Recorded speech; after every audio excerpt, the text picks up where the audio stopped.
தொடர்ந்து செய்திகளை விரைவு செய்திகளாக பார்ப்போம். துபாயில் அடுக்குமாடி குடியிருப்பில் ஏற்பட்ட தீ விபத்தில் தமிழ்நாட்டைச் சேர்ந்த 2 உட்பட 16 பேர் உயிரிழந்தனர். துபாயில் அல்ராஸ் அருகே உள்ள அடுக்குமாடி குடியிருப்பின் 4வது தளத்தில் சனிக்கிழமை திடீரென தீ விபத்து ஏற்பட்டது. தீ மலமளவென பரவி கொழுந்துவிட்டு எரிந்தது. தகவல் அறிந்து வந்த தீயணைப்பு வீரர்கள் தீயை கட்டுக்குள் கொண்டு வந்தனர். இந்த தீ விபத்தில் தமிழ்நாட்டைச் சேர்ந்த 2 தொழிலாளர்கள், கேரளாவைச் சேர்ந்த தம்பதி உட்பட 16 பேர் உயிரிழந்தனர். முதற்கட்ட விசாரணையில் அடுக்குமாடி குடியிருப்பில் போதிய பாதுகாப்பு வசதி இல்லாததே தீ விபத்திற்கு காரணம் என தெரியவந்துள்ளது.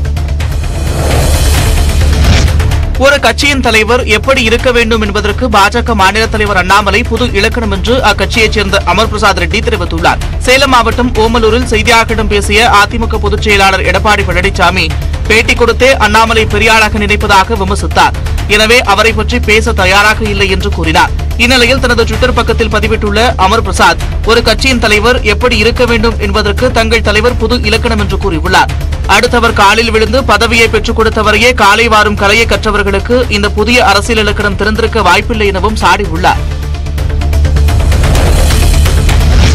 கொரோனா பரவல் அதிகரிப்பால் ராணிப்பேட்டை மாவட்டத்தில் முகக்கவசம் அணிய வேண்டும் என்று மாவட்ட ஆட்சியர் வளர்மதி அறிவுறுத்தியுள்ளார். இது தொடர்பாக அவர் வெளியிட்டுள்ள அறிவிப்பில், தொற்றால் பாதிக்கப்படாமல் இருக்க கொரோனா விதிமுறைகளை பின்பற்ற வேண்டும் என பொதுமக்களை கேட்டுக் கொண்டுள்ளார். உடல் சோர்வு, தொண்டை வலி உள்ளிட்ட அறிகுறிகள் ஏற்பட்டால் கொரோனா பரிசோதனை செய்து கொள்ள வேண்டும் எனவும் ஆட்சியர் அறிவுறுத்தியுள்ளார். மேலும் தொற்று பாதித்தவர்கள் குணமடையும் வரை தங்களை தனிமைப்படுத்திக் கொள்ள வேண்டும் எனவும் ஆட்சியர் வளர்மதி கேட்டுக் கொண்டுள்ளார். ஆளுநர் மசோதா தொடர்பான தீர்மானத்திற்கு ஆதரவு தெரிவித்த அரவிந்த் கெஜ்ரிவாலுக்கு முதலமைச்சர் மு.க. ஸ்டாலின் நன்றி கூறியதுடன் தீ பரவட்டும் என்று தெரிவித்துள்ளார். சட்ட மசோதாக்களுக்கு ஆளுநர் ஒப்புதல் தர காலக்கெடு நிர்ணயிக்க வேண்டும் என்று கடந்த வாரம் தமிழ்நாடு சட்டப்பேரவையில் தீர்மானம் நிறைவேற்றப்பட்டது. இதேபோன்ற தீர்மானத்தை அனைத்து மாநிலங்களிலும் நிறைவேற்ற வேண்டும் என்று பாஜக ஆட்சியில் அல்லாத மாநில முதலமைச்சர்களுக்கு தமிழ்நாடு முதலமைச்சர் மு.க. ஸ்டாலின் கடிதம் எழுதினார். இதற்கு வரவேற்பு தெரிவித்து பதில் கடிதம் எழுதியுள்ள அரவிந்த் கெஜ்ரிவால், இதேபோன்ற தீர்மானம் டெல்லி சட்டப்பேரவையிலும் நிறைவேற்றப்படும் என்று தெரிவித்திருந்தார்.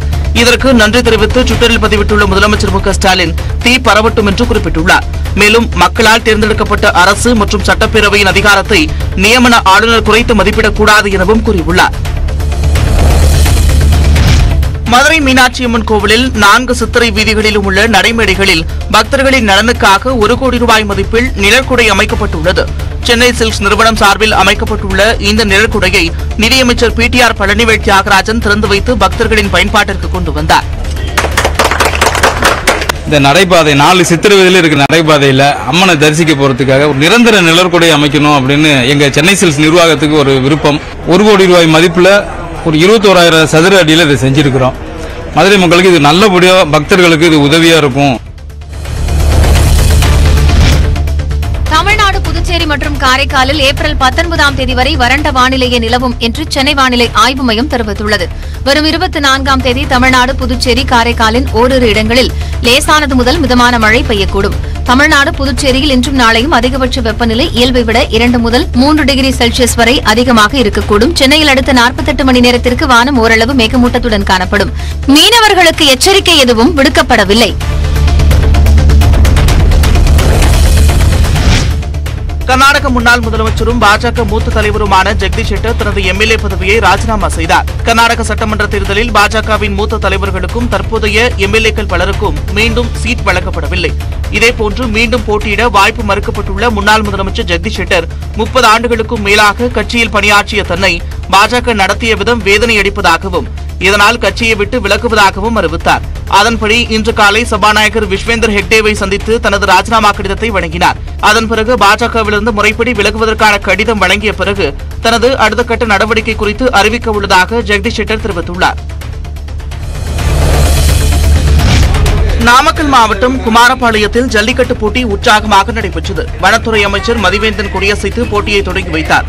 திருச்சி, தஞ்சாவூர், புதுக்கோட்டை, சேலம் உள்ளிட்ட பல்வேறு மாவட்டங்களிலிருந்து ஜல்லிக்கட்டு காளைகள் போட்டியில் பங்கேற்றன. 300 மாடுபிடி வீரர்கள் காளைகளை அடக்கினர். காளைகளை அடக்கிய வீரர்களும் வீரர்களுக்கு பிடிவிடாமல் ஓடிய காளைகளின் உரிமையாளர்களுக்கும் பரிசுகளை அளித்தனர்.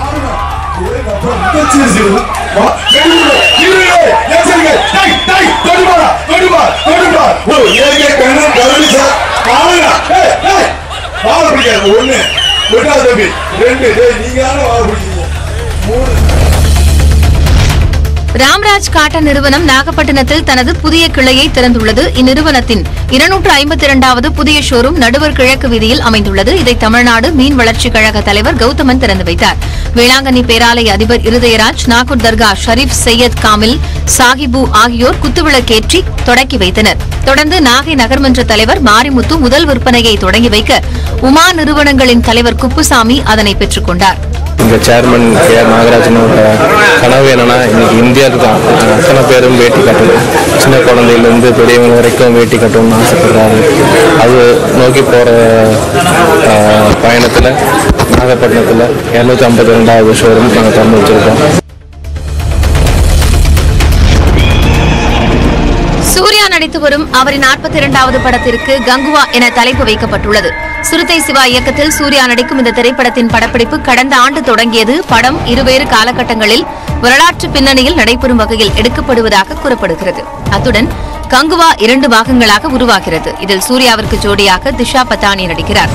தேவிஸ்ரீ பிரசாத் இசையமைக்கிறார்.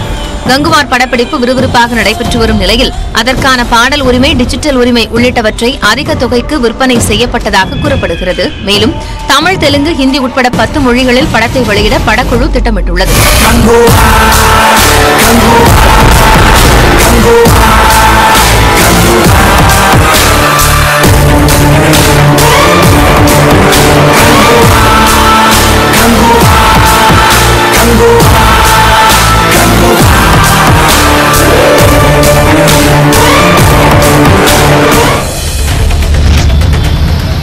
சென்னையில் புதிதாக தொடங்கப்பட்டுள்ள சூர்யா ஆட்டோ கேப் நிறுவனத்தை அமைச்சர் தாமோ அன்பரசன் திறந்து வைத்தார். தொழிலதிபர் சூர்யா என்பவருக்கு சொந்தமாக கிழக்கு தாம்பரத்தில் வேளச்சேரி சாலையில் இந்த ஷோரூம் தொடங்கப்பட்டுள்ளது. இதன் திறப்பு விழாவில் நாடாளுமன்ற உறுப்பினர் கலாநிதி வீராசாமி, எம்எல்ஏக்கள் பிரபாகர் ராஜா மற்றும் SR ராஜா உள்ளிட்டோர் கலந்து கொண்டனர். இந்த ஷோரூமில் பழைய காருக்கு ஸ்டீம் வாஷ், கலர் கோட்டிங் உள்ளிட்டவை சலுகை விலையில் செய்து கொடுக்கப்படும் என்று தெரிவிக்கப்பட்டுள்ளது. 30% வரைக்கும் நாங்கள் ஃப்ளாட் டிஸ்கவுண்ட் கொடுக்குறோம். ஸோ அதே மாதிரி ஒரு கீ பாயிண்ட் வந்து ஆட்டோமொபைல் இண்டஸ்ட்ரியில் ஃபர்ஸ்ட் டைம் சர்வீஸுக்கு EMIயில் நாங்கள் ப்ரொவைட் பண்ணுறோம் வித் நோ காஸ்ட் இன்ட்ரெஸ்டோட, வித்தவுட் இன்ட்ரெஸ்டோட.